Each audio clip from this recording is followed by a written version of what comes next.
Okay, well, welcome to Maplewood Homestead. This is our, I don't know, how many live streams have we done now? It's our third one. Is it our third? It's only our third one. That's right, it's only our third one. And we're figuring out some things as we go. Our son is our, what would you, like, like turning off our audio. You should have seen the technical difficulties we were having right before we started the live stream. It was unreal, but I think we're figuring it out now. Yeah. That's great, and we've got a great producer who we're not paying a dime for, and he's working very hard behind the scenes to make sure this runs smoothly. So we appreciate Matthew working the computer for Here's us. the beauty of homeschool. He gets a credit for technological studies for doing this for us. Something, computer class, Yeah. technological studies. Anyway, welcome. Welcome. We're glad that you're here. We're going to try and do this every first and third Saturday of the month. Sorry about the time fluctuating. We have been doing it around 5. 4:30 may fit better for us. So thanks again for being here. Now today's topic, we're going to wait for some folks to come in, but we'll start talking. People will show up. Today's topic, first we're going to talk about our why. I don't know how many people know our why we do what we do. They probably go, why do they do that when they can go to the grocery store and just get it? Well, maybe what you're alluding to is why would anybody in general do this? Not necessarily our why, but why would anybody choose to homestead, to raise their own animals, to plant a garden, raise their own food and crops that way, and provide for their family? Like, why in general would anybody choose to do this? It's one thing to have a hobby, and a lot of people that have a garden, that hobby, every year they grow some tomatoes and maybe some watermelon and some squash and things like that. But that, to me, a lot of folks just do that as a hobby, and it's something maybe they enjoy and put together. But I think there's a different mindset to being intentional about, all right, we're going to plant this type of crop in our garden. We're going to raise this type of animal, and we're going to do it for the purpose of providing for our family, where it may end up being the main source of all of our meals, for example, but also an opportunity to be able to preserve food in case it's needed. And I know there are a lot of homestead families that their goal is to be able to produce enough food for their whole family to eat it for the whole year. And I would like to do that. I don't think we have really seriously buckled down and made that a serious goal of ours until this year. I really want for that to be a focus of ours. And so I'm looking forward to y'all coming along with us as we figure that out and watch things that we do well, things that maybe we don't do well, but just to keep it open and transparent. And because I think a lot of times, especially the homesteaders we would watch when we were first starting out, I felt like, wow, it looks so amazing.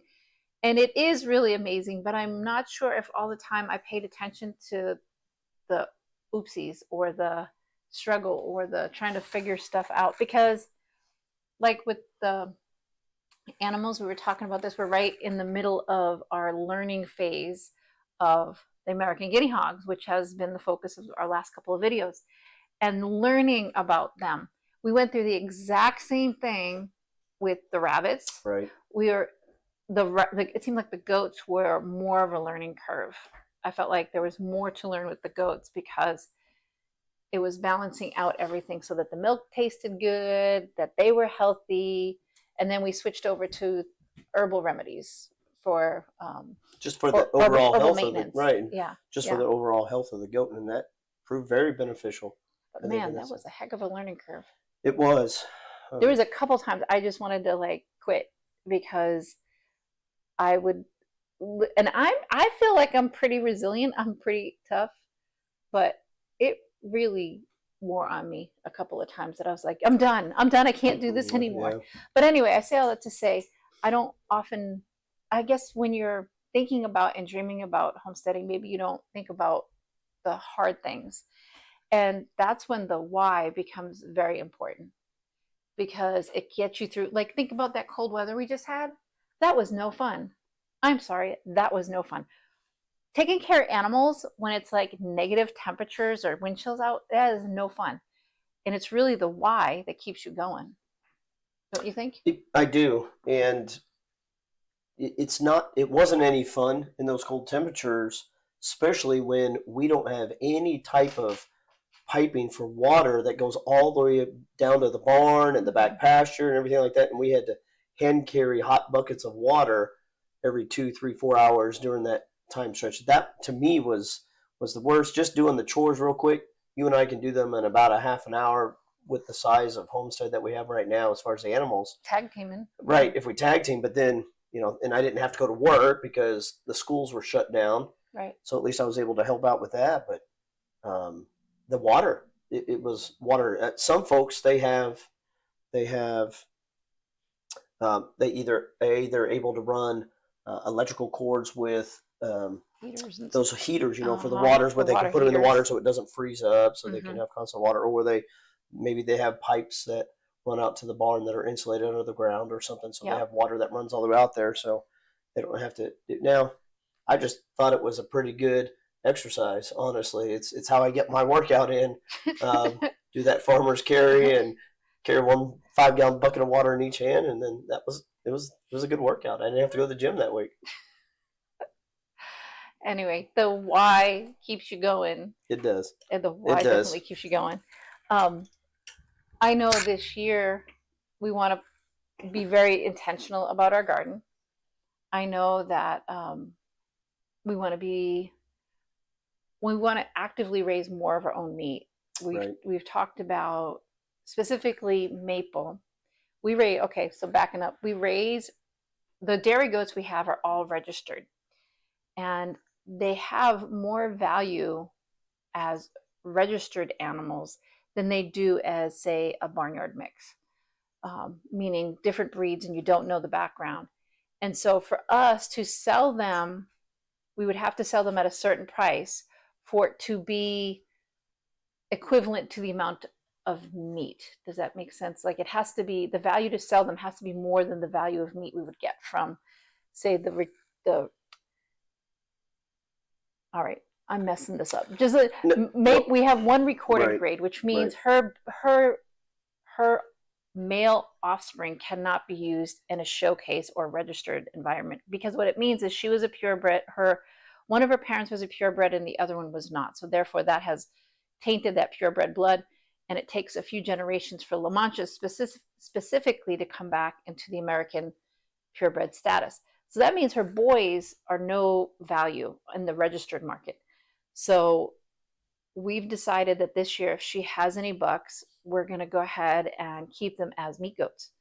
And that's going to be the start of our goat meat program, so to speak, for our farm, which you're going to have to do the dispatch on that one. But that's a whole nother time conversation to have. But between that and the pigs and the chickens that we raise and the rabbits that we raise, that should provide pretty much all of our meat if we really wanted it to. Well, again, that being the goal, is to be able to sustain that way. You were talking about prices and stuff, and every single one of us, I think that homesteads, they know how easy it is simply to go to the store and you can buy a package of meat. Granted, prices have exploded ever since COVID. They've exploded in price, and then availability has become less and less as well, with the prices going up on top of that. And so it's so much easier to go to the store and buy a package of chicken, or even what are those rotisserie chickens for, I think they're upwards of $10, close to $10 now. I think the last time they were $7 something. Well, maybe, but I remember them being like about $5. I know. But even those have gone up, and it's like, okay, how can they produce this type of meat so it is easier to go buy it than it is to carry buckets of hot water when it's cold, to feed them, to make sure they're healthy and stuff like that. And so even going back to why do we do this? Well, they're healthier. We know what's going into them. We know what they're eating. We know how they're being taken care of. They're clean. They have a happy lifestyle until that one bad day, if that's what has to happen. They get to be chickens. They get to be chickens, or they get to be goats and pigs, and they love it on the farm here. Yeah. They absolutely love it. I was actually having a conversation with a friend of mine earlier today, and She lives in a big city. Hmm. And we were talking about, if you ever look on the package of your chicken, look closely, because there's actually, it says that there's so much percent solution in the chicken. And that's from the fact that if you could see how chickens are mass produced, that they go on this conveyor belt hanging upside down, because a chicken, when they're hanging upside down, is very demure, very laid back. And they hang them upside down, put their feet on this conveyor belt type thing. It takes them through where the machine where they decapitate them, and then another one where it defeathers them, deflock them. Is that what you call it? Deflock? I have no idea. Takes the feathers off, and then the machine will eviscerate them. And because they can't always guarantee that intestines didn't get ruptured in that process, when everything's said and done, they'll actually put them in a vat with a mild bleach solution. So your chicken, our chicken, because we still get some stuff from the store at this point, we still get chicken from the store, has been sitting in a diluted bleach vat. And just even for that, I'm like, I don't want my food bleached. No, when we process our own chickens, I mean, we thoroughly wash them out right then and there. I want to say all we use is water. Yes. When we rinse out our chicken, just rinse them off real good, make sure everything's off of them, and then I wouldn't say almost immediately, but within a reasonable amount of time, they're brought into the house, and then you put them in I want to say a water bath when you seal them in bags or something. But that's we do that's about it. Yeah, I rinse them. Yeah. And put them in a vacuum. They're the shrink wrap bags. Mm-hmm. Shrink wrap bags. But the other then they thing, go in the freezer. Yeah, but the other thing is, even if I drop that chicken on the ground, rhetorically saying, right? Right. If I drop that chicken on the ground and rinse it off and still process it, it's probably cleaner than when we eat the chicken leg quarters, honestly. Sure. Because the conditions. Anyway, we say all that to say not to gross you out about your food, because again, we still eat chicken from the grocery store. We'd like to go in the direction we're only eating our chicken, but for that reason is that we know the food, and we know the food's clean, and we know the food's healthy. So with that being said, the other why is, I guess on some level you think it would cost more, which yes, it does kind of, but I was crunching numbers for our rabbits. Now, mind you, what I'm about to tell you does not include the cost for the hutches when we built the hutches, and say the equipment to butcher the animals, or the bag that I put them in, okay? The shrink wrap bag that I put them in. But I figured that for the rabbits that we produce, they come out to about $1.17 a pound. Oh, okay. For the rabbit meat. Yeah. And it's a very lean meat. And again, we know what goes into them. And if we're going to cut the cost even more, I would feed hay. And actually, I'm toying with, I planted these special willow bushes that their leaves have the equivalent of a nutritional value of alfalfa. So, there's other ways to cut costs besides, but even if we didn't, that's just on pellets, $1.17. And we don't feed the Timothy hay, we don't feed alfalfa pellets. We do straight feed pellets with hay sometimes, just Bermuda grass, regular hay. So that's how our cost is down to but what other meat can you get that's, is a clean meat for $1.17 a pound? Even back in the 80s, I don't remember the meat necessarily, other than ground hamburger meat being under $1. Well, I buy fat from the butcher shop for $1 a pound, the fat. Right. And I know that we got a really good sale on some pork ribs for like $1.75 a pound. So that's about as low as I get it. Chicken right now is placed at a value of $1.96 a pound. So chicken, just regular. It's kind of on average. So I don't know if you heard that Matthew said that he just looked it up real quick, and it's $1. What'd you say, $1.96 per pound? Mm-hmm. Yeah, and that's the regular, big commercial chickens that have been raised in cages. So, which, again, you do what you have to do, and but here we are growing these, and I think the other why is this lifestyle. I love this lifestyle. I feel like as an agricultural society, we are also Christians, and it seems that the dealing with creatures, dealing with food at its most base level, it's very hard to not acknowledge the creator when you watch a seed sprout and push through odds. I mean, if you look at these little tiny spindly sprouts, there's really no reason for them to push through the soil. Really, like, it amazes me. And that from one little seed, you're going to get pounds and pounds and pounds of tomatoes or whatever. And can Ginger, we have a puppy on the loose around here. So if you hear click, click, click,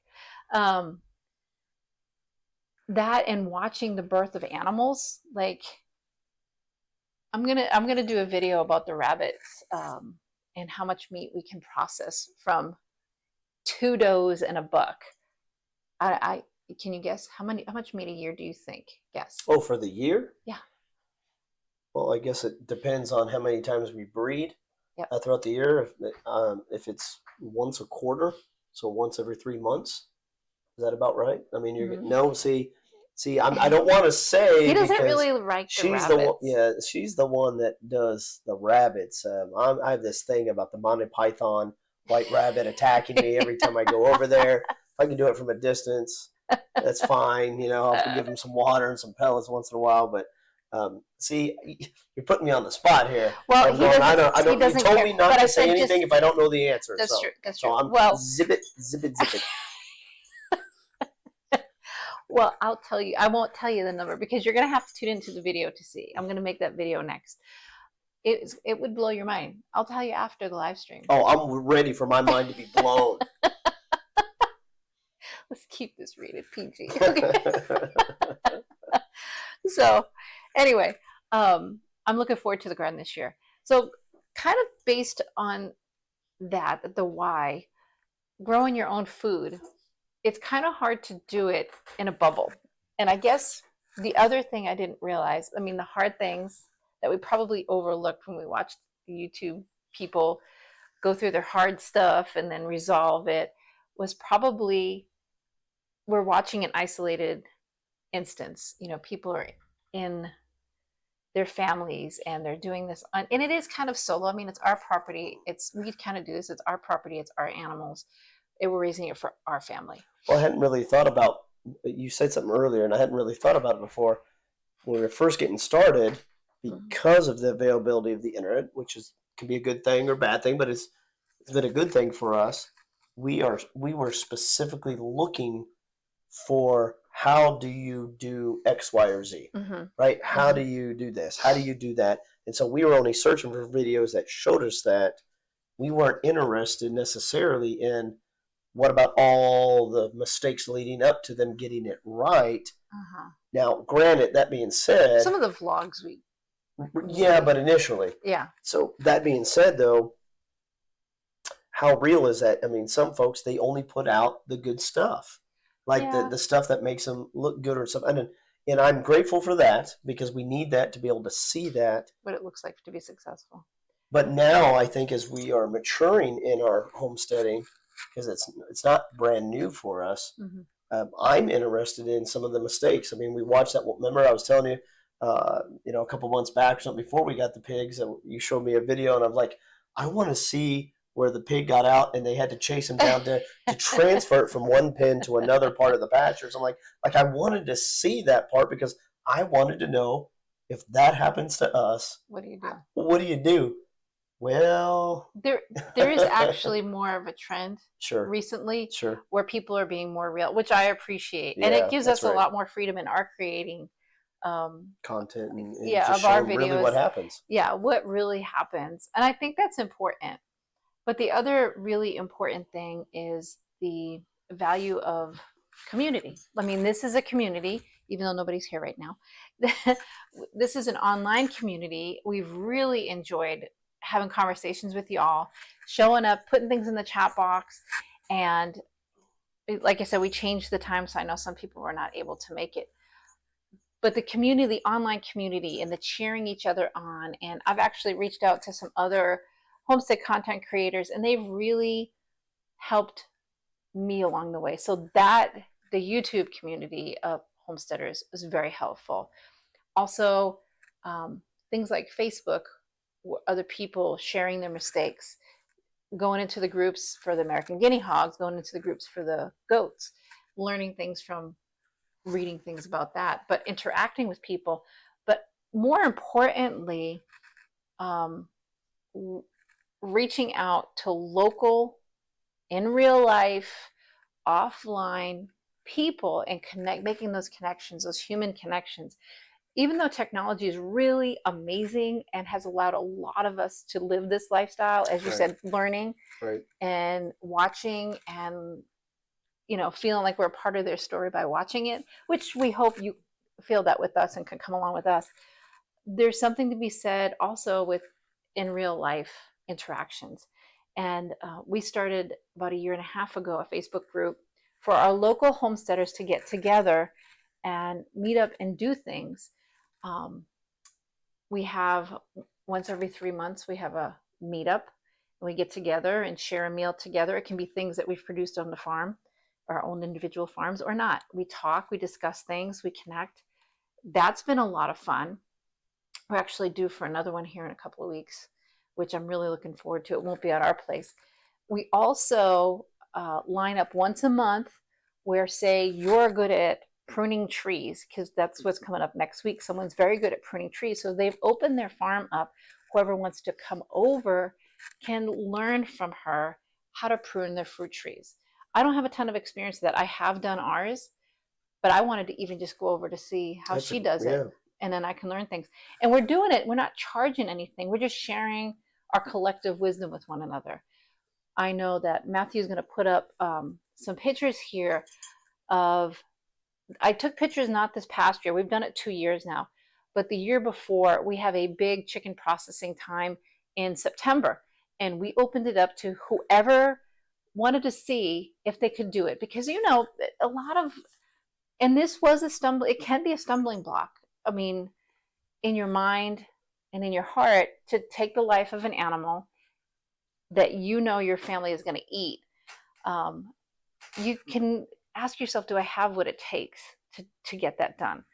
And so by opening it up and saying, hey, these are not animals that you have raised, I think that makes it harder when you've actually nurtured an animal to take its life, to put it as food on the table. That can be tough. That can be tough. And that is a hurdle to get over, no matter how many videos you've watched. So we opened our home. A bunch of people came over, as you see in the videos. If people wanted to dispatch, David showed them, he's got the dispatch center. People learned how to pluck, use our plucker. They did some hand plucking and eviscerating and learning how to just finish it out. So it was very helpful. Not only did they learn skills that day, they were empowered. Everybody left here going, I can totally do this. Even people are like, I don't know if I could. They left here going, I can totally do this. Their kids were involved, normalizing for the children that this is an okay way of life. It was overall really, both times that we've done it has been really wonderful. And then actually in November, we went ahead and one of the other local homesteaders had turkeys to sell. And so we offered it to the community, and whoever wanted one until they were gone claimed the turkeys. And we said, hey, we'll open our home, our farm, come on over, we'll do it together. And so that's what we did. And I don't know why it seems odd to bond over something like that. But even when we went down to Cindy's house and helped her process her pig so we could learn, she was kind enough to, it's just something really amazing about that. So I think community is definitely super important. And I think that needs to be part of the why. And it's okay to incorporate community into your why. And I also think it's okay to not incorporate community into your why. And here's why. I think homesteaders, we're always trying to balance, how much do I open up my homestead to the community at large if our purpose, if our why is to share our knowledge, build community, perhaps even reach out to folks and share the gospel with them, or just share life together. I think that's a good reason for why. But if it's from a prepping mindset, you may not want to open up your homestead in that way for the why, because you don't want to be able to share, what everybody's got, that type of thing. All right, you're pointing at something as Oh, I I was just want to talking, so I say, totally I'm interrupted sorry. my train of thought. I let you talk for, I don't know, 15 minutes. I don't know. Oh, I just wanted to say we have someone here. It's Lana. Hi, Lana. Hi, Lana. She somebody that I know. She's from Serbia, Oh, okay. and she, interestingly enough, talk about community. She's part of my online community. Right. In Serbia, she shared with me that some of her old-fashioned ways, her family makes their own smokehouses and smokes their own meat, Nice. and Nice. tons of other old-timey, to us old-timey, but just traditional ways of handling meat and providing for yourself. So she's big smiley. Yeah. So glad that you're here. We're talking about, and you can let us know, Lana, how many of people do you know, is it common in Serbia, like it is in the United States, that there's a group of people that will put up food for emergencies or in case, like when COVID hit and things were shut down and it was hard to get certain things at the grocery store. Right. If we put up things, we don't have to worry about that. I mean, we don't know what the next thing will be. We learned that when we had a snowstorm, remember we went into the supermarket after the snowstorm and it was almost bare because the trucks couldn't get through. Yeah, that was eye-opening, because I don't think we had ever done that before, because we didn't need to. Even within the first couple of years of moving here, we had that big ice storm and it shut down everything for almost 2 weeks. But we had enough we supplies. we had enough supplies. But I think that's the first time. We always heard people talking about, if there's a big snowstorm coming, Stormageddon or whatever, right? Yeah. That people would rush to the stores ahead of it, wipe out the store shelves, bread, milk, butter, maybe butter, some meats and stuff like that, and wipe out the store shelves. And we were fine. We didn't have to. We did get anything we needed.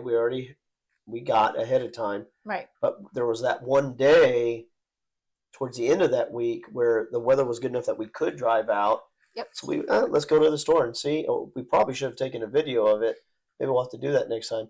But I couldn't believe why did it not register in my mind that, I just assumed the grocery stores would be full of food. Yeah. Well, the trucks couldn't even get there to resupply. Lana says they all have food stocks in Serbia.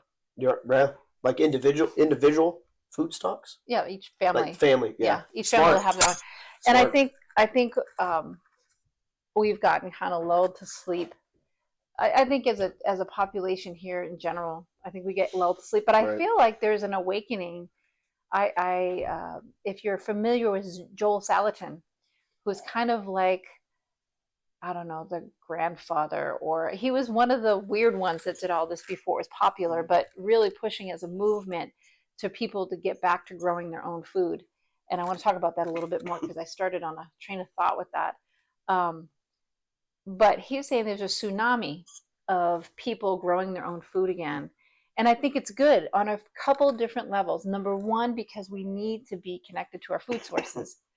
Actually, there's a few different levels. One, I think it's incredibly important to be connected to where our food comes from, to know what you're eating. I think there's a whole lot of health. You know how I am. My kids get, yeah, mom, I know it's our diet. It's our diet. I don't feel good. It's my diet. Knowing where your food comes from and what you're putting in your mouth is super important. That's right. It's become a very deep conviction of mine. Number two, I think we have a responsibility before God to be the best stewards we can for our own body. I really do.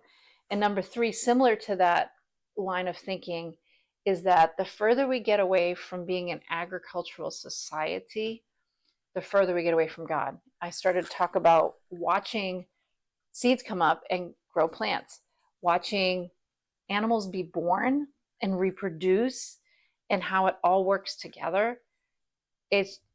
How can you not see God in that? Like, so just as the food feeds our physical needs, I feel like living this lifestyle feeds a spiritual need of some sort. It does. It does. It helps stay grounded. I know that there's times that just going out in the back and just watching the animals without talking to them or anything, it's just amazing to me. There's a peace that comes with that simple life. Well, I think there's another side of that maybe we don't talk about so much, but I think it goes with what you're saying. Mm-hmm. Well, to see animals be born, to see plants push through the dirt and grow, with the odds seem to be against it. That makes no sense why this would necessarily happen the way it happens, but it does. Uh-huh. But the other side of that is when the animals die too. Mm-hmm. You know, when there's a stillborn, or the animal we've had it for a long time and it's old and it just dies of natural causes, or sometimes with the baby rabbits, mm-hmm. something happens and they die. I mean, we've had that happen. I don't know how many times. Yeah. Or the mom jumps out and the baby's still attached. Yeah. Right. That's what I'm saying. And that's part of it too, to understand that life cycle, that it happens. It's part of it. And we have to deal with it emotionally. It's hard. And spiritually and psychologically. Yeah. We have to deal with that. And it's a great training ground in one sense for a husband and wife team, and for children as well. Oh, so I'm going to ask you this. Oh, okay. The first time we had to actually dispatch an animal, right? Yeah. Probably not as much for you. For me, it was a little difficult because I kind of connected with the Old Testament and the sacrifices that the priests had to make, and how difficult it was. And honestly, to take a life, like, I think that's all part of it. It's just, I don't know. It's just so crazy to me how it comes. So anyway, my whole point in saying all that was that how important this lifestyle is, even spiritually, it kind of speaks to us on that level. So that was just a separate note. But going back to the whole community thing now, it's been really great to be around other people, to connect with them, to help them learn.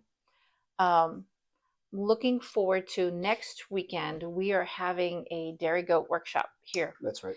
So if you're watching this and you live in the area, get in contact with us through Maplewood Homestead on Facebook. I will tell you how to get here, and I'm going to go over everything that you need to look for look for a quality milk goat, quality dairy goat. And we'll also go over how to trim hooves and how to administer. I've got to administer a couple of shots next week for some CDT shots. I'm going to show you how to administer injections, subcutaneous injections for goats. So I'm just going to put that out there, but it's part of being part of the community. So yeah, I don't know. Well, the thing is I look forward to the workshops too. There's, we have this online segment of our community, but like you said earlier, I like the live interaction with people. Like Lana. And and we get what's I think one of the neatest things about it is we get advice from other people too, or they just share their experiences, right? Just with us. Well, I did it this way, and this is what happened, and you can learn from that. It's so much better. Avoid some costly mistakes. But it's also so much better than, say, sitting in a classroom for 8 hours a day, going through some books and talking, and how much learning really goes on in a situation like that. But you get out here outside and start doing things with your hands and talking to people, and you learn, you grow. Absolutely. And I love that part of it. Lana says it teaches us to be more grateful. It does. Absolutely. Teaches us to be more grateful. Yeah. I'm even grateful, speaking of being grateful, Wes Jackson, who is near and dear to us. I remember we first moved here. He's an older gentleman. He's one of the elders in our church, but he has always been an amazing resource for us. He helped us because of community, helped us avoid so many costly mistakes, because here comes desert boy and city girl, and here we go moving into the country, trying to figure it out, and he'd be like, no, dear, no. Can you hear him in your head? I can. You do a pretty good impersonation there, actually. But that sounds like a movie. Desert boy meets city girl. East Coast versus West Coast, or something. They get goats and chickens. They get goats and chickens in the country with no Southern accent. I mean, it's a movie in the making. I'm telling you, it's a movie in the making, hands down. So overall, this year is going to be great because I really want for us to ramp up the involvement of our local community, and we're headed on a good track for that. We've got classes lined up for seed starting. We've got classes for the tree pruning. We've got the dairy goat. We've got a meetup. We've got the meetup's going to be fun. It's going to be on somebody's farm. She has dairy cows. Maybe she'll let us. Are they in milk? Yeah. You want to milk a cow? I've never milked a cow before. I'm sure it's just a bigger goat. Well, with more teeth. That's there's a lot to grab onto there. Let me tell you. PG. I know, but that's going to be exciting. I've never done that before. I wouldn't mind. They're cute too. Those big old bovine eyes. Oh yeah. Yeah. Lana, have you ever milked a cow Yeah. or a goat? Have you ever milked an animal? Yeah. The tricky part was when I just got finished weaning rabbits. I was like, can you imagine milking a rabbit? Oh my goodness! And you tell me I'm bad. No milking a little rabbit. No. Well, when there's a baby, that's. Oh, remember, stop. there was a little. You I did had not a do little that. baby. You did not do that. I didn't, but I had a baby rabbit that was failure to thrive, and I had to hold the mom and stick the baby actually on the mom and hold her there. I didn't to make sure she suckled. Oh, I didn't know you did that. Yeah, I was thinking, I could just milk her. Oh my goodness. Oh my goodness. Okay, I didn't know that. That's because you don't like the rabbit. Well, yeah, but you know what I would have done, right?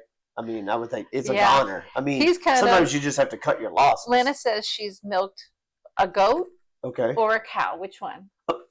Or both. I'm going to say both. If she said yes. I'm saying goat. I'm going with goat. I'm going with both. Okay, I'm going with goat. Just goat. Knowing Lana, it was probably both. Okay. I mean, I don't know her countryside. I understand. Part I of understand. It, I understand. So, anyway, I don't know. What else did you want to talk about? I'm surprised. We usually have a lot more people here, but it's fine because I know we switched the times. David is a volunteer for our county rescue squad, and he will occasionally have to run out and be on duty. So he is going to pull duty from here tonight, but he needs to be available in case there's an emergency. So that's why we needed to start a little early. She says, see, Lana says both. I was right. Oh. I won. Yay. Yes. And her husband does tree pruning. Peaches. They have a peach farm, which is a long story. It's not theirs. They're kind of in care of. Sure. It's like an inherited peach farm, right? Peach farm. Yeah. So, why am I out of the picture, Matthew? Are you? I'm out of the picture. I'm invisible in the screen. Is it my shirt? You're fine. No, you're not up here. You're fine. I'm out of the picture here. Oh. I'm looking for him. Lean forward. There you go. It's a bit behind too, so. There you go. That you leaned back a bit ago. I didn't. See, look. I had it moved. We're learning about technical things. I didn't think about wearing a green shirt for a possible green screen background, but we don't have a green screen. You're in the grass. This is our barn. It's the workshop with the picture barn behind us. on. Right. I see it. Yes, look at that. Do you see right it? Actually, this right is there. a white wall. We're digressing now. But is there anything else you want to talk about? Lana, do you have any questions or comments or anything you'd like to add to the conversation? Because usually it's a lot of chit-chat back and forth. So.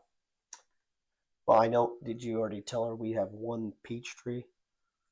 And so. Well, we have two peach trees. 2 peach trees. And I haven't yet got fruit from them.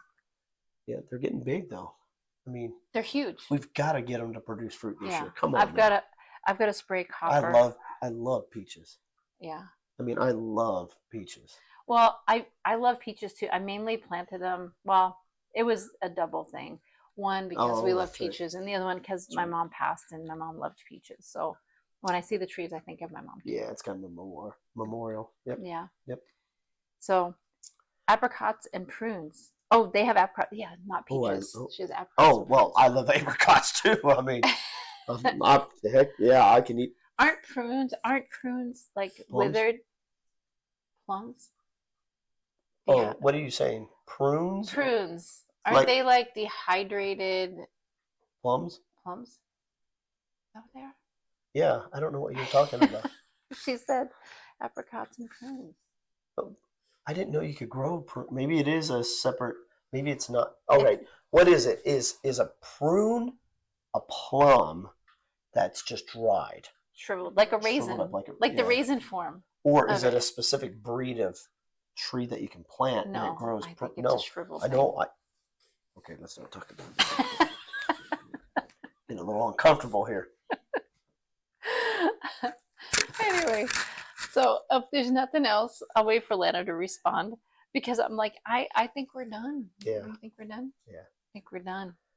I really like these live streams, and it's a shame that some people haven't been able to make it tonight. But we're glad that you're here, Lana. And for those of you who are watching after the fact, we hope this has been a helpful conversation to you. And I think that's all we have from Maplewood Homestead. Be sure to like and subscribe for all of our new videos coming up. Like I said, the next one's going to be about rabbits. I think I'm going to do a few about rabbits, rabbit raising, rabbit processing, our adventures with the rabbits, because I've had some adventures lately. Sure. No problem.